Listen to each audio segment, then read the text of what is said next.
So we're going to do shloka number 9 today, but I have a question for you. I will read up to shloka 9 and then I have a question for you.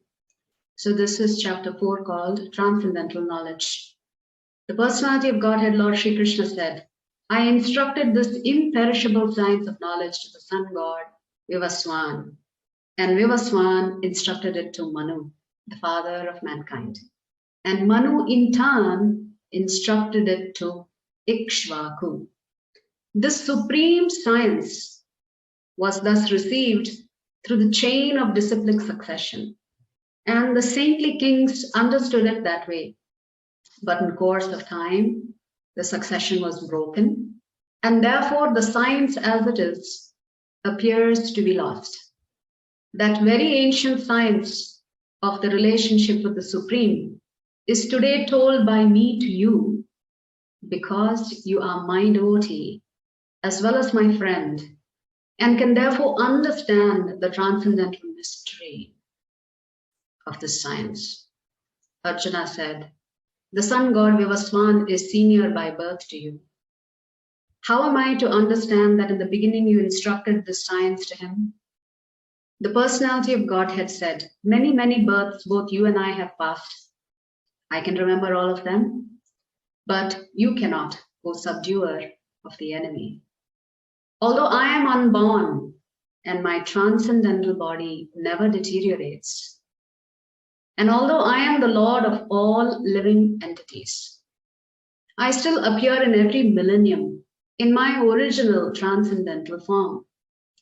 Whenever and wherever there is a decline in religious practice, O descendant of Bharata, and a predominant rise of irreligion, at that time I descend myself to deliver the pious and to annihilate the miscreants, as well as to re-establish the principles of religion. I myself appear millennium after millennium. And today's shloka that we will cover. One who knows the transcendental nature of my appearance and activities does not, upon leaving the body, take his birth again in this material world, but attains my eternal abode, O Arjuna. So out of these 9 shlokas, I will reduce the size so we can see all 9. Which do you think is the most important and why?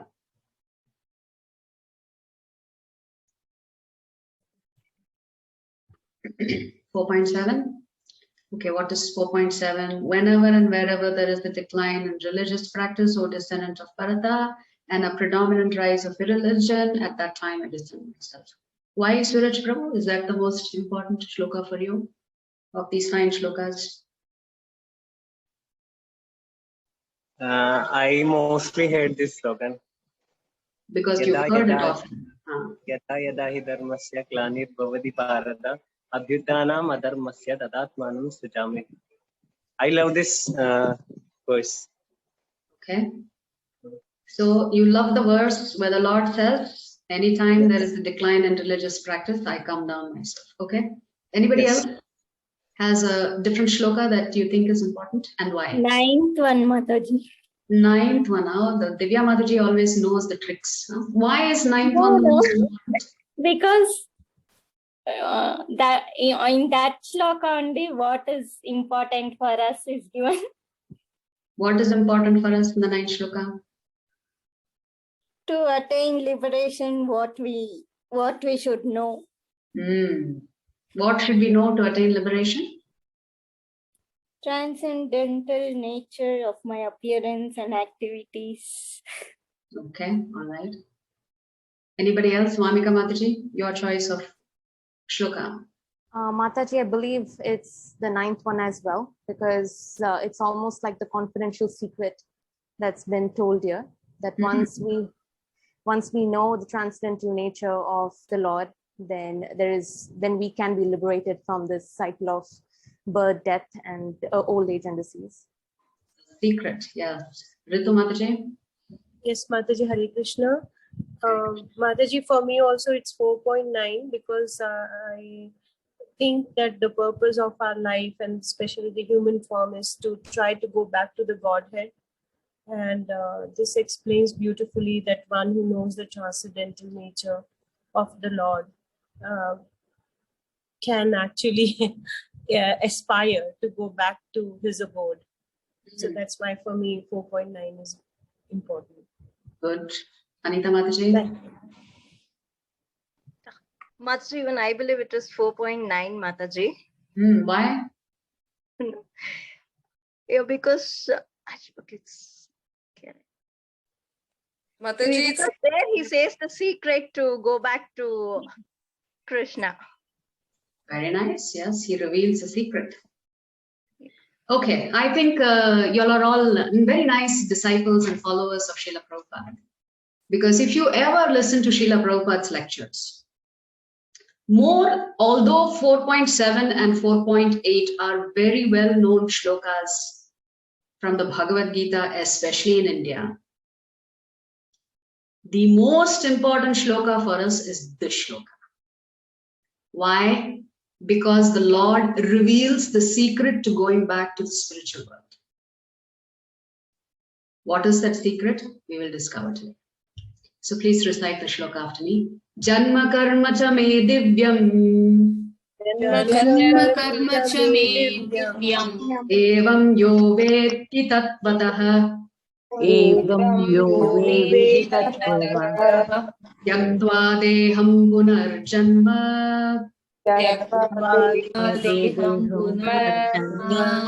Naiti mameti sorjuna. Arjuna Janma karma cha me divyam. Janma karma cha me divyam.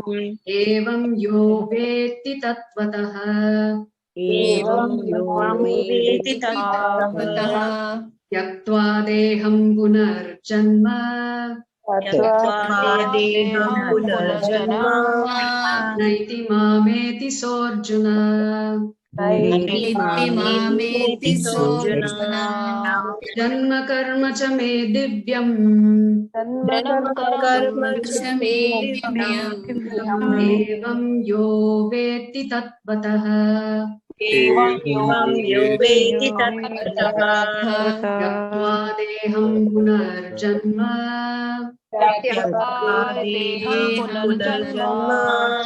Naiti mameti sorjuna.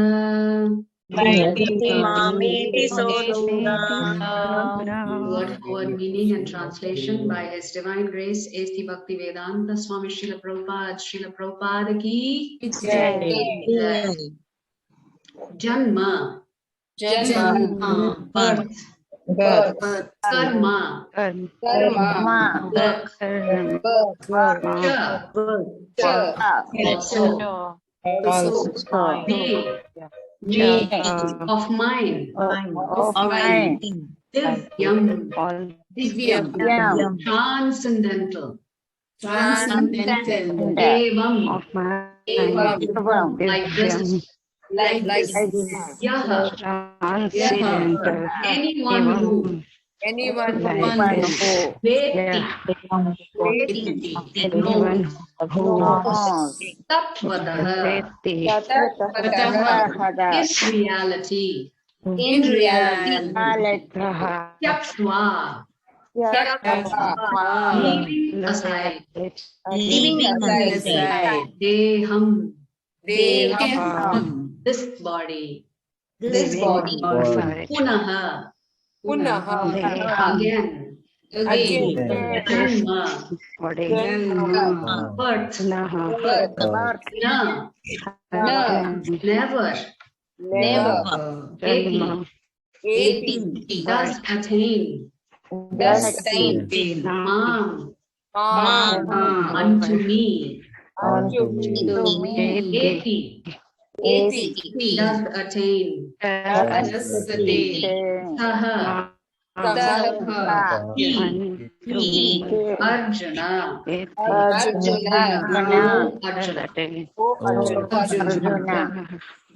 Translation. One who knows the transcendental nature one who knows the transcendental nature nature of my appearance and activities of my appearance and appearance, activities activities, does not, does not upon leaving the body, upon leaving the body, take his birth again take his leaving the body, in this material world, take his real world, but attains my eternal abode, O Arjuna.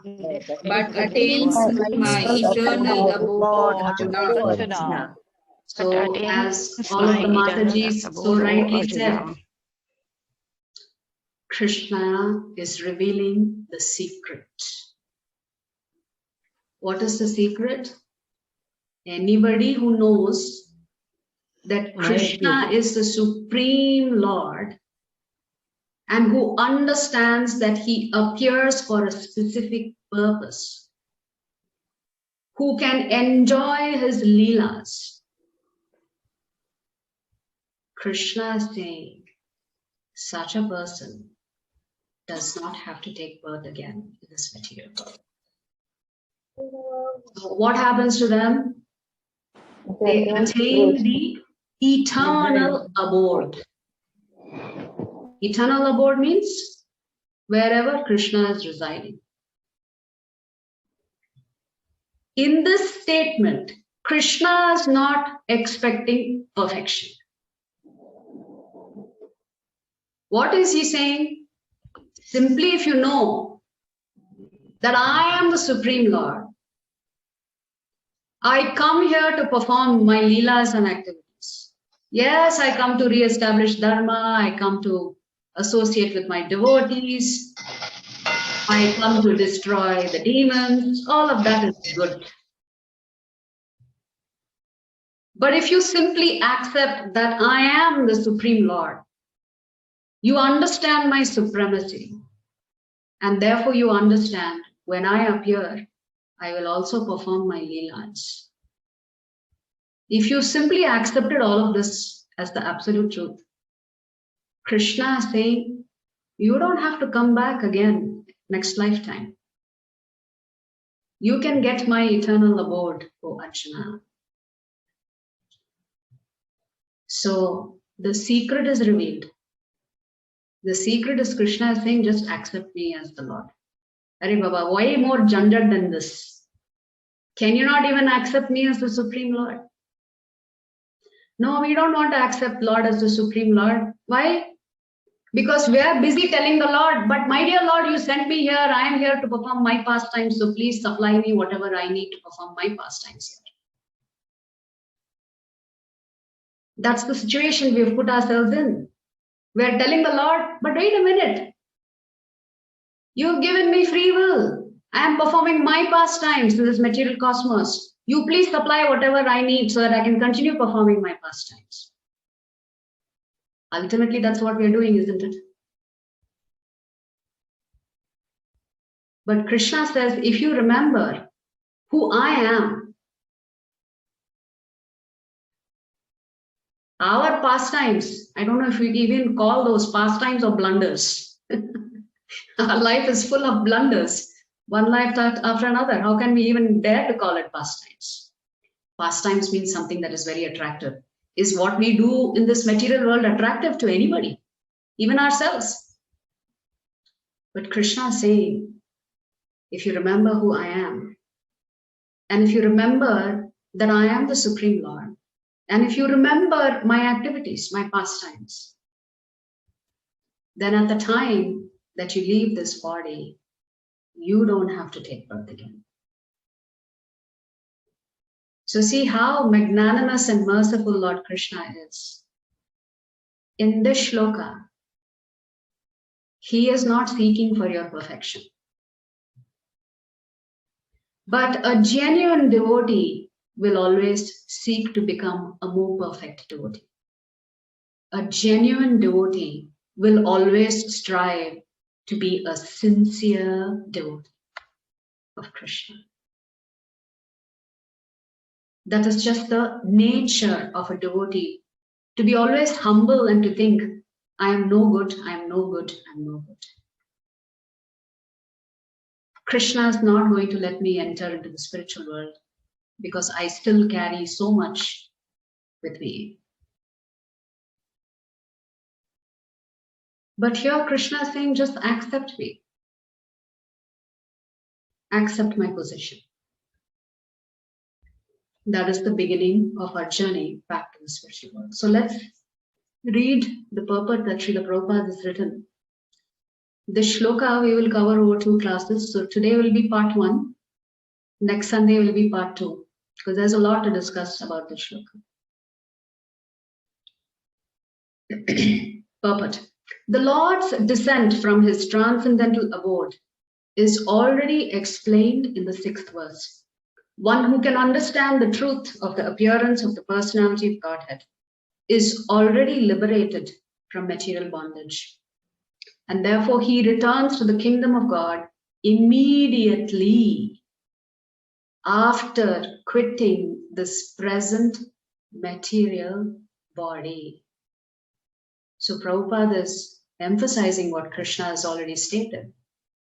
What is Prabhupada is saying? He's repeating what Krishna has said. One who can understand the truth of the appearance of the personality of Godhead is already liberated from material bondage. And therefore he returns to the kingdom of God immediately after quitting this present material body. Such liberation of the living entity from material bondage is not at all easy. Now comes the tough part. Liberation is not that easy. The impersonalists and the yogis attain liberation only after much trouble and many, many births. We have discussed why those who follow the path of Jnana Yoga and those who follow the path of Dhyana Yoga experience difficulties. They don't attain perfection in one life.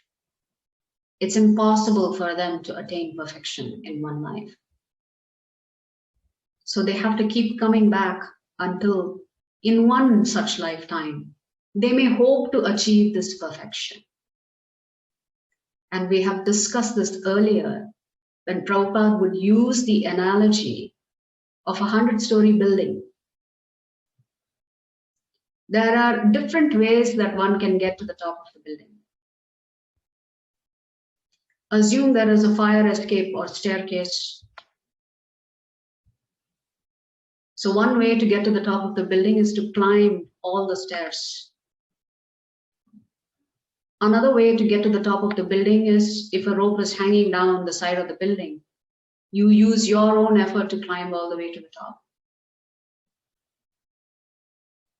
The easiest way to get to the top of the building is to just get into the elevator, press the top floor, and you're there in a few seconds. Logically, if this question were posed to any of you, all of you would choose the elevator if you want to get to the top fast.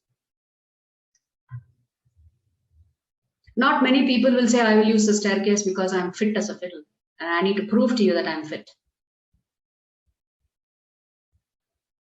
But the position of the yogis and jnanis is that they think they can do it on their own. They don't need God. They will use their own strength to climb up that rope. Sometimes they will fall, they're okay. They'll take rebirth again and climb that same rope again, trying to get to the top. Like this, they will go undergo many births trying to climb that rope. Similarly, the jnanis will do the same thing, climbing up the staircase. I'm physically fit and whatever else.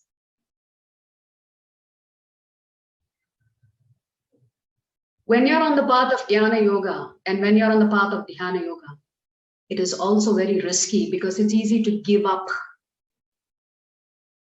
because you are relying on your own self to get you to the top. Whereas in Bhakti Yoga, you are relying on the process of Bhakti, which is equivalent to that elevator to get you to the top of the building. One, you do not waste time. to there is little effort that's it from your side. Rest, the machinations of the elevator takes you to the top. What is the machinations of the elevator for us? It's the sadhana that acharyas have established for us to follow. That's all we have to do. And Prabhupada says, just chant and be happy. What a simple instruction. Chant and go back to Golok Vrindavan. Go back to the spiritual world. So the impersonalists and the yogis attain liberation only after much trouble and many, many births. Even then, the liberation they achieve, merging into the impersonal Brahma Jyotir of the Lord, is only partial, and there is the risk of returning to this material world. We have also discussed this particular statement in detail in the Bhagavad Gita classes. The risk of merging with the Brahma Jyoti of the Lord is that there is no concept of service. You are merging with the light of the Lord, and therefore you have given up your individuality. When you give up your individuality, there is no opportunity for service. Service can only be there when there are two different individuals. For a bhakta, we are very, very, very clear. We prefer to retain our individuality because we prefer to use that individuality to serve our master, Sri Krishna. So the risk, even after one may achieve success through the Jnana Yoga process or through the Dhyana Yoga process, is you reach the Brahma Jyotir. There's nothing for you to do. And we were talking in the Gita Secrets Revealed program that the Lord likes variety. Just look at the variety of creation. You think human beings are going to be very happy in just some white light for a long period of time? No, at some time we're going to be impatient. And when we get impatient, come back down to the material world. So that is why it is a risky proposition. Hence, Prabhupada is writing, even then, the liberation they achieve, merging into the impersonal Brahma Jyotir of the Lord, is only partial, and there is the risk of returning to this material world. After working so hard climbing to the top of the building using the rope and the staircase, imagine if you reach the top and a little slip, you fall back down again. What's the point? After making all that effort, you got to the top and you couldn't remain there. You couldn't remain there because you were bored. Nothing for you to do. You lost your individuality. Willingly, you gave it up. How can you serve somebody if you've given up your individuality? That's the fundamental difference between Bhakti Yoga, Jnana Yoga, and Dhyana Yoga. In Jnana Yoga and Dhyana Yoga, you are fully dependent on yourself to get to the top. In Bhakti Yoga, we are very clear. We know we cannot get to the top on our own. We need help. We take the help of Guru and Shastra to get to the top. And of course, the Lord's mercy. So we are dependent on the Lord's mercy, on Guru's mercy, and following the instructions established in the Shastra to get us back to the top. But the devotee, simply by understanding the transcendental nature of the body and activities of the Lord, attains the abode of the Lord after ending this body and does not run the risk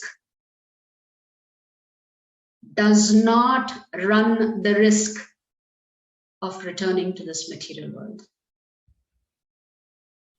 So the other two processes are fraught with risk.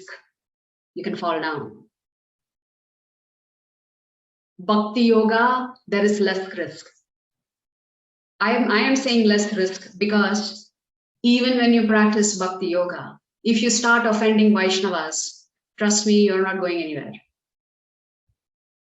You're going to have to take birth again. So here Prabhupada is writing that one does not run the risk of returning to this material world, provided we are following the 4 regulative principles, chanting our 16 rounds every day, observing Ekadesi fast, observing the appearance days, and celebrating the appearance days of the Lord and great Acharyas. In the Brahma Samhita, it is stated that the Lord has many, many forms and incarnations. Advaitam, Achyutam, Anadim, Ananta Rupam. The number of rupas that the Lord takes is unlimited. We cannot even comprehend how many different forms and shapes he takes to come to rescue us. Although there are many transcendental forms of the Lord, they are still one and the same Supreme Personality of Godhead. We discussed 2 weeks ago about the 24 primary avatars that is covered in the Srimad Bhagavatam and the different kinds of avatars. There is the Leela avatar, there is the Guna avatar, there is the Purusha avatar, there is the Shakti Avesh avatar, there is the Yuga avatar, there is the Manavanta avatar. So many variations of avatars if you read the Srimad Bhagavatam. So then Prabhupada is writing, one has to understand this fact with conviction. So you must have absolute determined faith that Krishna is the Supreme Personality of Godhead and that your duty is to serve him. You must come to that stage of conviction. Although it is incomprehensible to mundane scholars and empiric philosophers, as stated in the Vedas, Purusha Bodhini Upanishad, Eko Devo Nitya Leelanurakto Bhakta Vyapi Hridayantaratma. The one Supreme Personality of Godhead is eternally engaged in many, many transcendental forms in relationships with his unalloyed devotees.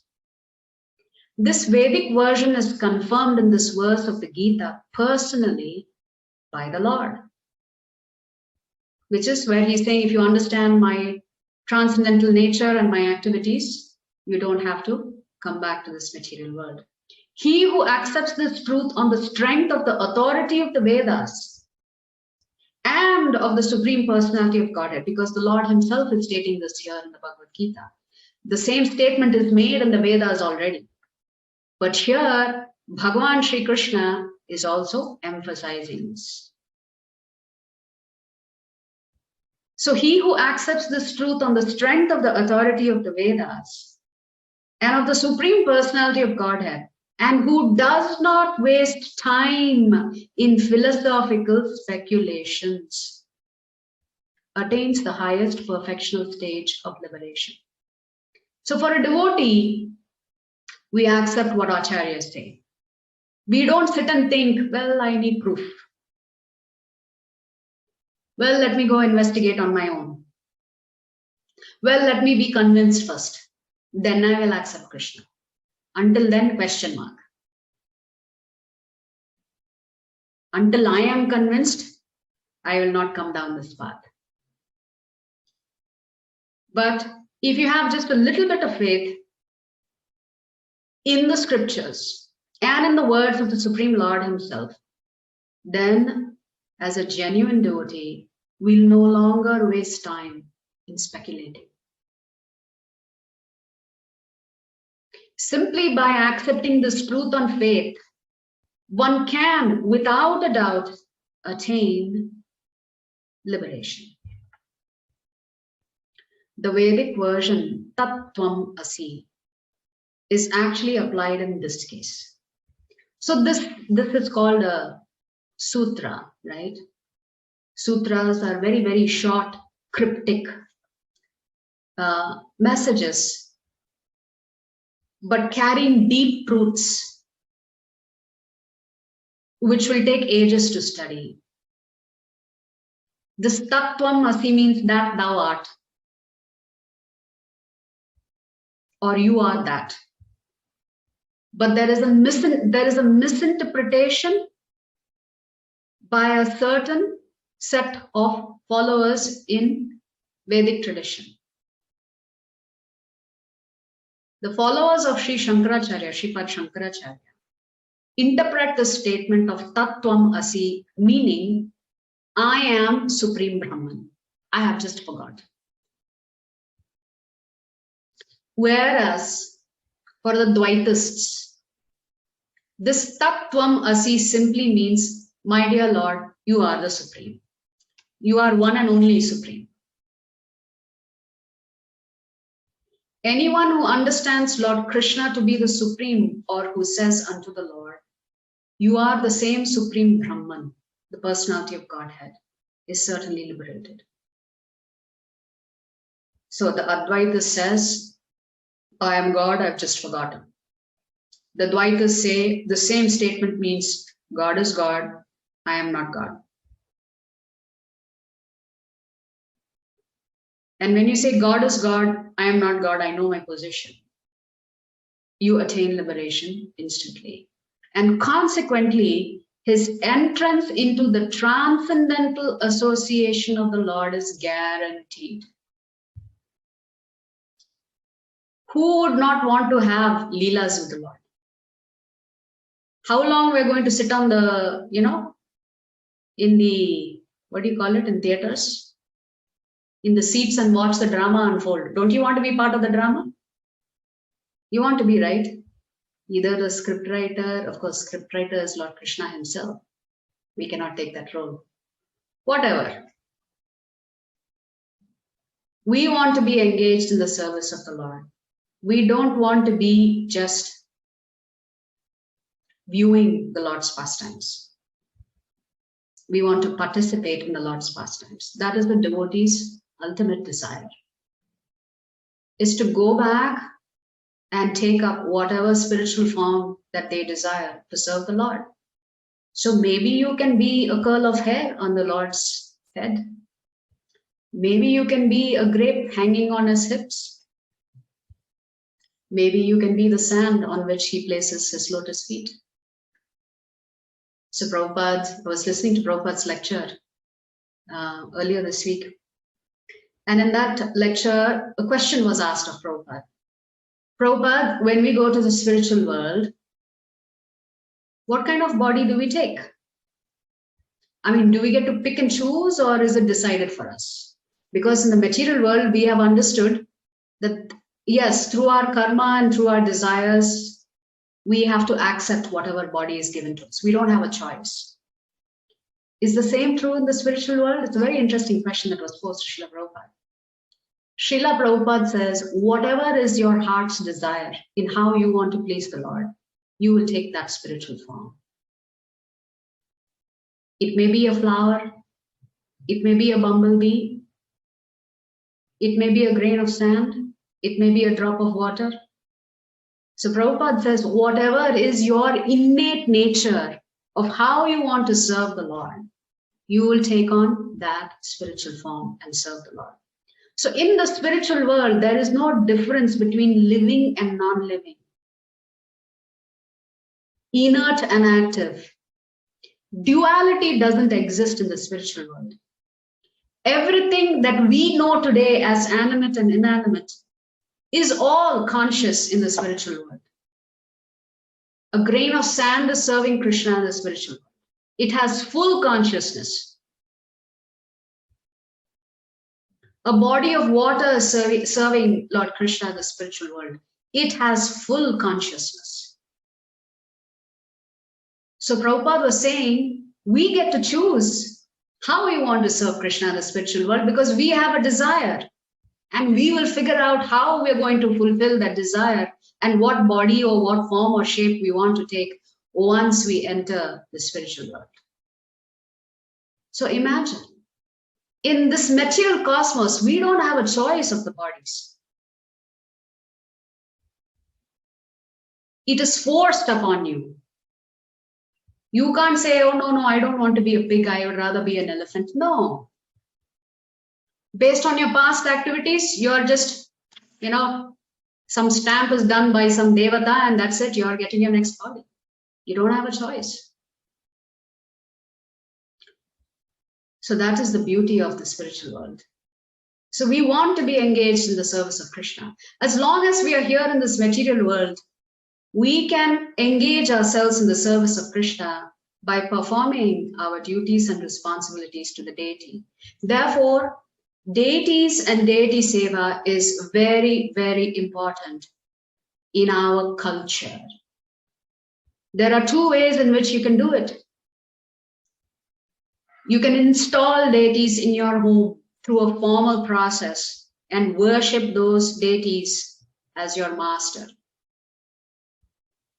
Generally in ISKCON, most devotees will establish the deities of Gauranga Mahaprabhu and Nityananda Ram because they are far more merciful than Krishna and Balaram. And then, of course, there are devotees who will have Radha Krishna or Jagannath, Baladev, Subhadra. So one way of engaging in the service of the Lord is to have deities at home and begin the worship. But Prabhupada's preference was that devotees should stay close enough to the temple so that they can actually offer their services to the deities in the temple. Whether it is making garlands, whether it is shopping for the deities, whether it is cooking for the deities, whether it is cleaning the temple, the Lord's premises. So Srila Prabhupada said, for the most of the devotees, we should strive to live close enough to a temple where we can regularly offer seva directly to the deities. That is an important aspect of sadhana for us. Besides chanting, besides reading, besides listening, deity service and Vaishnava service is very, very important. So these are the two ways in which you can establish a connect with Krishna. One is to do deity worship at home. And on top of that, to also do deity seva in the temple. In other words, such a faithful devotee of the Lord attains perfection, and this is confirmed by the following Vedic assertion. Tameva viditvati mrityum eti nanyaha panta vidyate yanaya. One can attain the perfect stage of liberation from birth and death simply by knowing the Lord, the Supreme Personality of Godhead, and there is no other way to achieve this perfection. So Krishna himself is saying it in 4.9, and now Prabhupada is taking a reference from the Vedic scriptures and giving the exact same statement from the Svetashvatara Upanishad that says the exact same thing, that one can achieve liberation from birth and death simply by knowing who the Supreme Personality of Godhead is and by understanding his transcendental nature and activities. That there is no alternative means that anyone who does not understand Lord Krishna as the Supreme Personality of Godhead is surely in the mode of ignorance, and consequently, he will not attain salvation simply, so to speak, by licking the outer surface of the bottle of honey, or by interpreting the Bhagavad Gita according to mundane scholarship. So Srila Prabhupada and the Acharyas are clearly saying, if you think simply only studying scriptures is going to help you understand who is Krishna, it's equivalent to licking the bottle of honey, but you're licking the bottle and not tasting the honey. To taste the greatness of Krishna, the beauty of Krishna, the transcendental nature of Krishna, you have to have a personal relationship with him. Otherwise, it's like licking the bottle, not tasting the honey. Or by interpreting the Bhagavad Gita according to mundane scholarship. Such empiric philosophers may assume very important roles in the material world, but they are not necessarily eligible for liberation. So there are a lot of sadhus in India. There are a lot of sannyasis in India. And our culture teaches us to venerate sadhus, to offer all respects to them, irregardless of whether they're coming in Advaita line or Dvaita line. It doesn't matter to us. Because the scriptures say that when you see a sannyasi and you don't bow down to him, you will suffer for lifetimes. So anybody that you see out of humility and faith in scriptures, we simply immediately bow down. So I remember some of you had taken aspiration for shelter from His Holiness Jaipatak Swami Maharaj. And I remember messaging all of you that the minute you see Guru Maharaj appear, you need to offer your obeisances, even though it is digital. He's not physically in front of you, but he's there. So every time you see any sannyasi, immediately you should bow down. Immediately. Because they have sacrificed their lives. However, how do you choose a guru to take you back to Krishna? There, the instruction here Prabhupada is giving is, anybody who is repeating what Krishna has already stated in the Bhagavad Gita is worthy as accepting as a guru. Anyone who says, you are also God, you've just forgotten, be careful. So then Srila Prabhupada is writing, such puffed up mundane scholars have to wait for the causeless mercy of the devotee of the Lord. Prabhupada is not saying they have to wait for the mercy of the Lord. These great scholars who think they know Krishna simply by reading the scriptures, but they don't have a personal relationship with him. They're not worshipping him as Bhagavan. What will happen to them? They have to wait to associate with the pure devotee of the Lord. Then they will become bhaktas. One should therefore cultivate Krishna consciousness with faith and knowledge, and in this way attain perfection. So how do we attain perfection? Simply starting the process of chanting the Hare Krishna mantra. Hare Krishna, Krishna Krishna, Hare Hare, Hare Rama, Rama Rama, Hare Hare. I was speaking in the 5 p.m. class today that I had with a few devotees, that to get to the stage of loving to chant the names of the Lord, there is actually a process that is followed. Initially, we all chant because we are told to chant. We are told it is beneficial for us, as well as for our family members, as well as for society at large. Anytime anybody chants loudly, it benefits not only that person, whoever is hearing it, and it benefits the entire world. But how should one learn to love to chant? How can we say, I want to chant more? I don't want to stop chanting just because I took a commitment to chant 1 round or 2 rounds or 3 rounds or 4 rounds or whatever rounds you're chanting every day. How do you bring yourself to the stage of chanting more and chanting unendingly and not ever losing the taste to chant? How do you get to that stage? And I was listening to His Grace Radheshyam Prabhu's lecture, and he explained very beautifully that in the Guru Ashtakam that we had sung for several months, There is one particular verse that we sing, which is the 5th verse.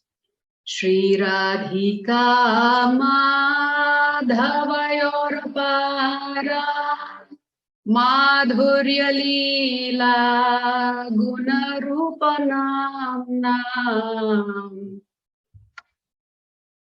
So the scriptures say we must begin by chanting the holy names of the Lord. Then we begin to become attracted to his Rupa, Nama, Rupa, Guna, and Leela. That is the sequence that the scriptures tell us to follow. You begin by chanting the name of the Lord in order to get attracted to the Lord. So what's the sequence? Nama, Rupa, Guna, and Leela. You begin by chanting the names of the Lord. You will become attracted to his Rupa. You will become attracted to his Guna. And finally, you become attracted to his Leela. But in this particular verse, it is cited in reverse.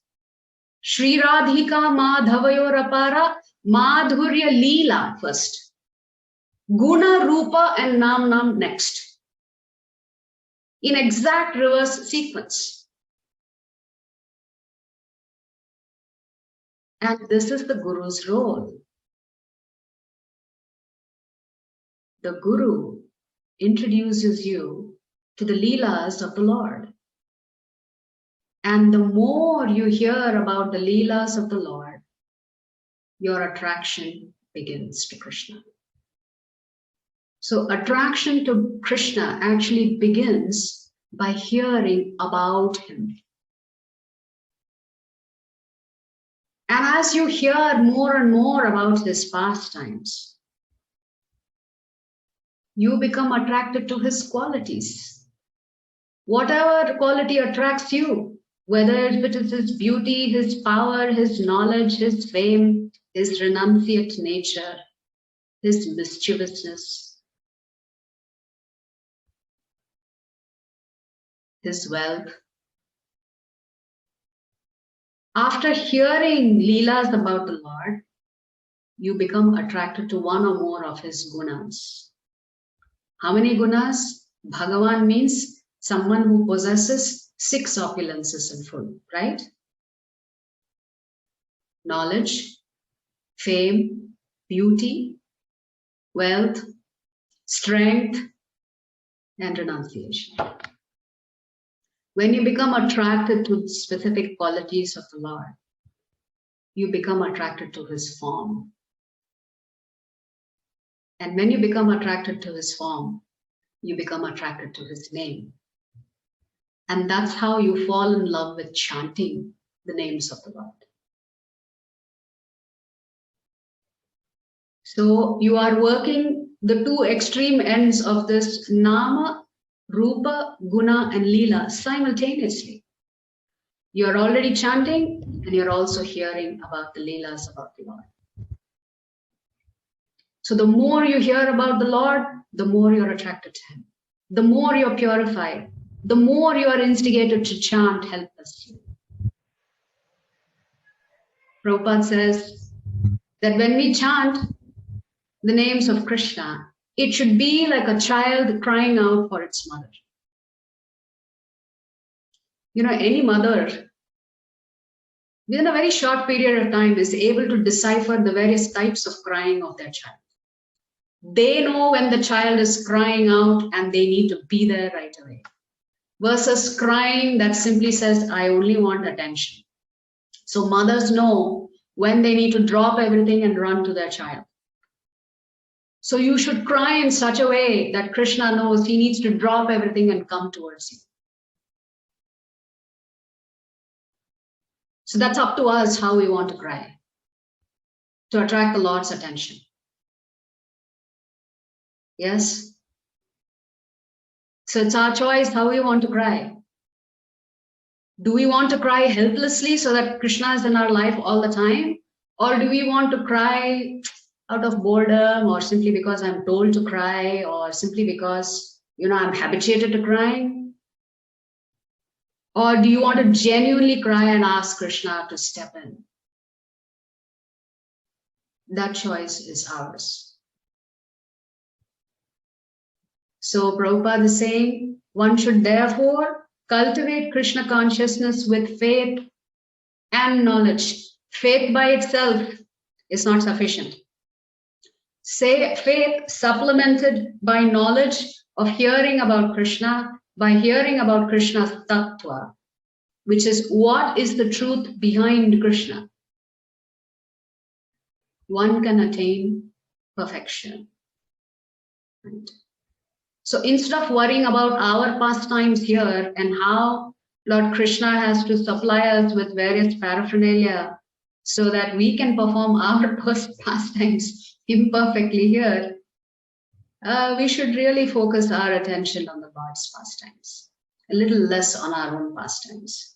Our pastimes are not very attractive, not to ourselves, not to others. Are your pastimes attracting any attention? Are people falling at your feet and saying, please help me? No, I don't think so. So let's not worry about our silly little pastimes.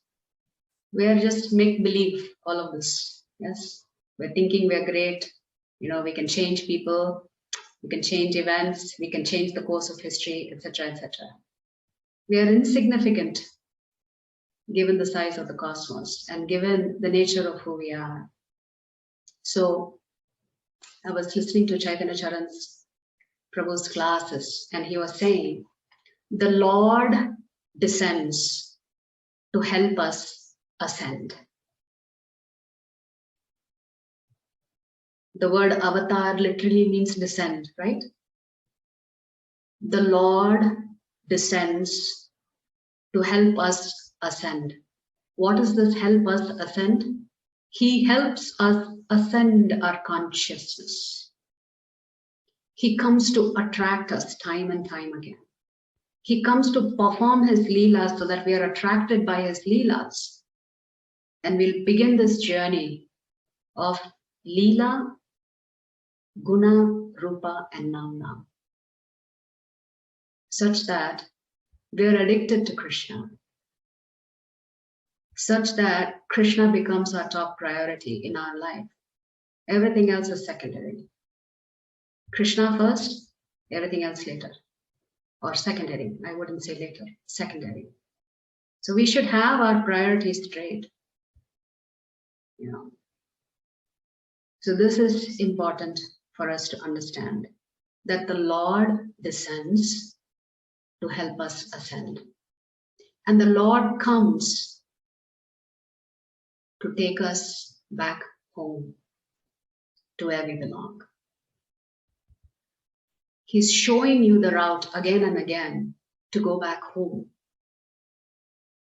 So one analogy of the material cosmos that is used frequently is that this is like a jail, or this is like a hotel. There is one more analogy that is used by acharyas, that this place is like a hospital. The hospital serves a particular purpose.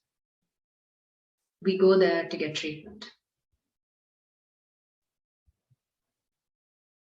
So we discussed in one of the classes that Maya Devi's job is primarily to help us forget Krishna.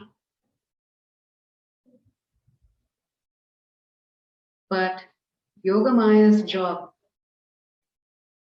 is to help us forget that Krishna is the Supreme Lord. Both of us are helping us forget Krishna. How is that possible? One is the superior energy of the Lord. One is represents the inferior energy of the Lord. So Durga Devi represents the inferior energy of the Lord. Her job is to help us forget Krishna. But Yogamaya's job is also to help us forget that Krishna is God, or his position as God. Why are both of them trying to do the exact same thing? What's the difference? One is the spiritual energy of the Lord. Why does she want us to forget that Krishna is Krishna? How can both of them have the same roles and responsibilities? Does anybody have an answer to this question? Maya Devi's job is to help us forget Krishna. Yoga Maya's job is to help us forget that Krishna is God. What's the secret behind that? Does anybody know? Think. We talked about love. The answer is in the word love. Yes, Srinivas Prabhu. Hare Krishna, Pranam Mataji. Namaste. Yeah. So actually, Lord wants his devotees to forget that he is the Supreme Personality of Godhead. So Why? So Yoga Maya helps the pure devotees to forget that that Krishna, Lord Krishna is the Supreme Personality of Godhead, because Lord wants his devotees, that he expects love. In case if devotees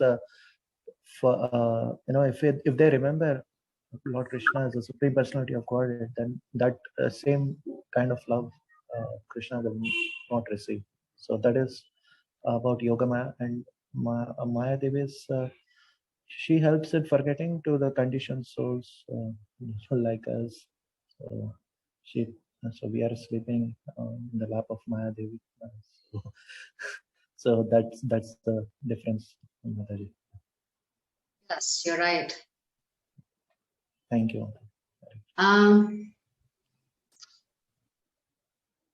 One cannot love someone truly, fully, helplessly, willingly, if they exhibit their powers.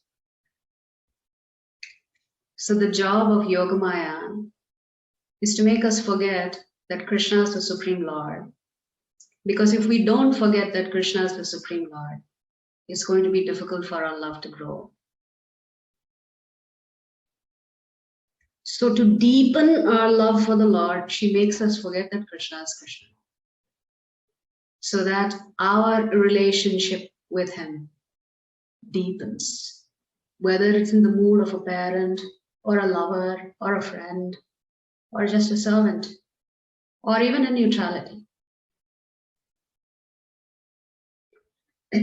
The stars are there during the daytime,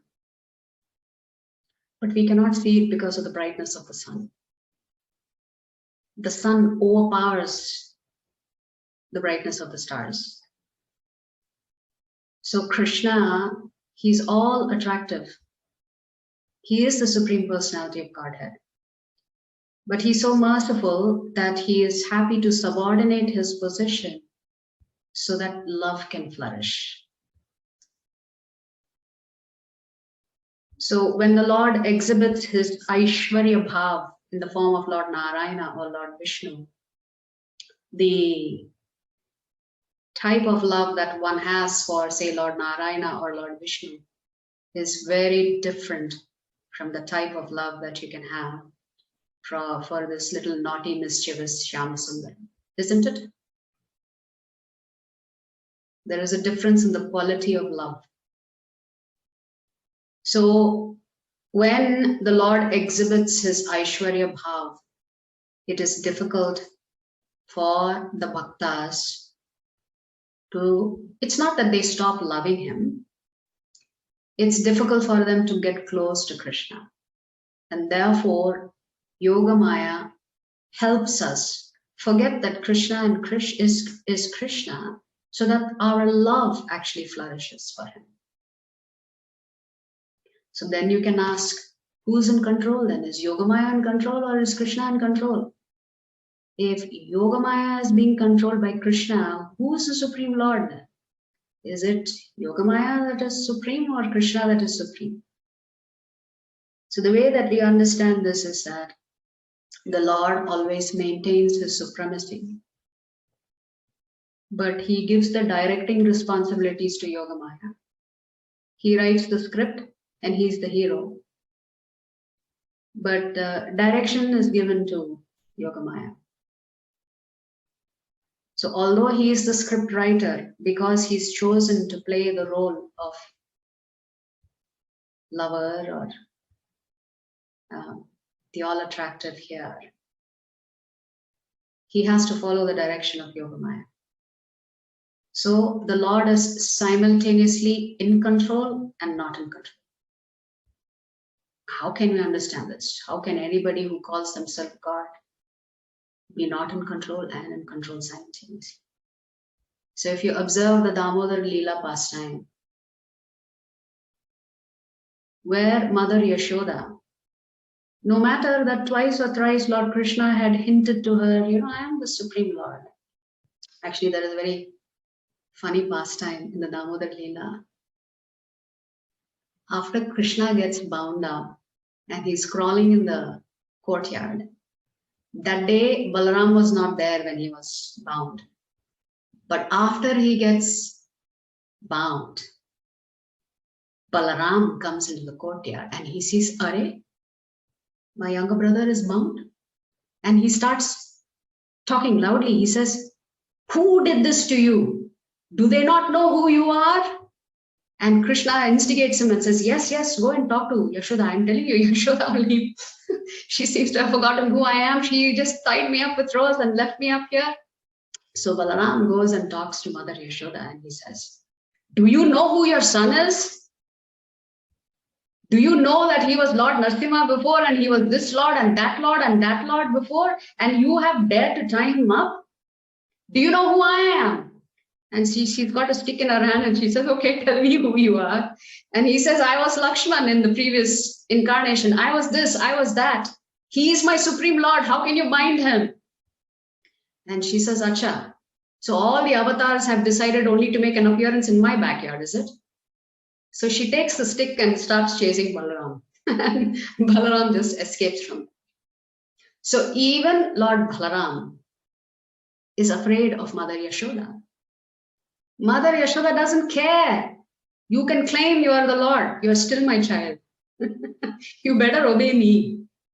So in this Damodar Leela, Krishna is not faking fear when he's running away from Mother Yashoda.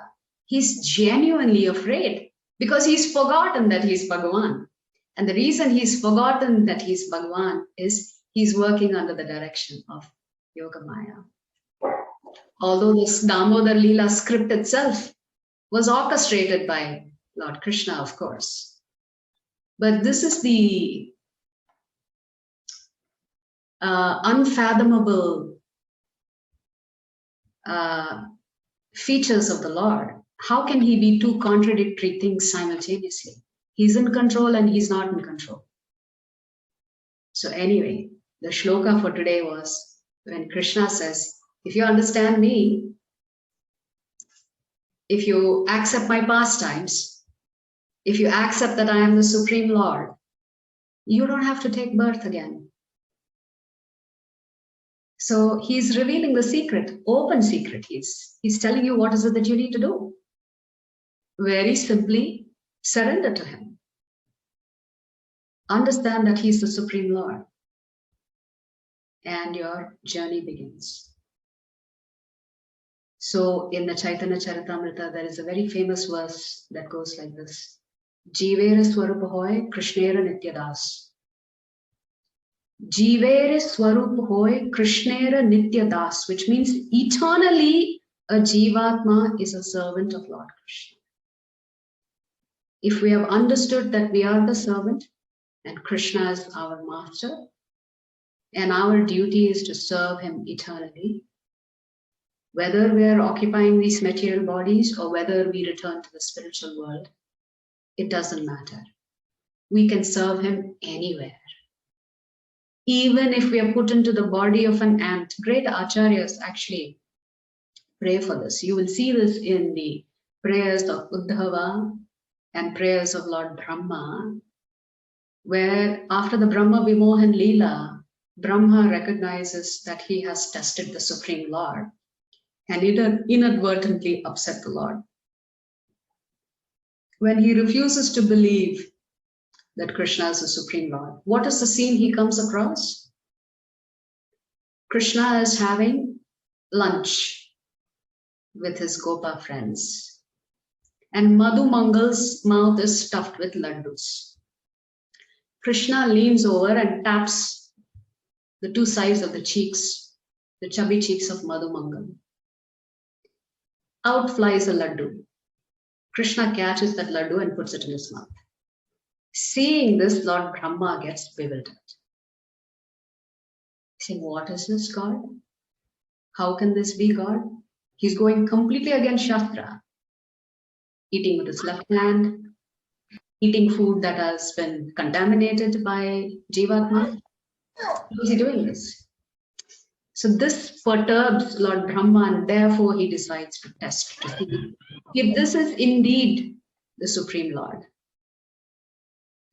And when he recognizes that, yes, indeed, this is the Supreme Lord, he prays that he should just become a blade of grass in Vrindavan so that all the devotees can trample upon him. And maybe one day he'll get the sense to have that love for Krishna. So great devotees also pray that they become the lowest of the low when they have committed offenses against the Lord, so that they can get the mercy of a devotee. You see what Prabhupada writes in the purport there. For the great scholars and great philosophers who have not developed a relationship with Krishna, but write volumes and volumes about Krishna, Prabhupada is clearly writing, they have to depend on the mercy of a devotee in the future to actually become a devotee in the future. Otherwise, they have no hope. Not even Krishna's mercy. Krishna is not even going to glance at them.